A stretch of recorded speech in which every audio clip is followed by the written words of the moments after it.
أعوذ بالله من الشيطان الرجيم నేను శపించబడిన బహిష్కరించబడిన శైతాన్ నుండి రక్షణ పొందటానికి అల్లాహ్ శరణు వేడుకుంటున్నాను. هو الذي خلقكم فمنكم كافر ومنكم مؤمن والله بما تعملون بصير. ఆయనే మిమ్మల్ని సృష్టించాడు. మీలో కొందరు సత్యతిరస్కారులున్నారు మరియు మీలో కొందరు విశ్వాసులున్నారు మరియు మీరు చేసేదంతా అల్లాహ్ చూస్తున్నాడు. خلق السماوات والأرض بالحق وصوركم فأحسن صوركم وإليه المصير.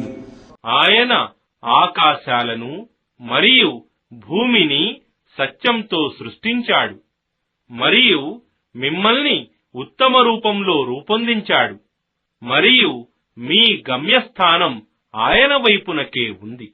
يعلم ما في السماوات والأرض ويعلم ما تسرون وما تعلنون والله عليم بذات الصدور. ఆకాశాలలో మరియు భూమిలో ఉన్నదంతా ఆయనకు తెలుసు మరియు మీరు దాచేది మరియు వెలిబుచ్చేది అంతా ఆయనకు బాగా తెలుసు మరియు అల్లాహకు హృదయాలలో దాగి ఉన్నదంతా తెలుసు.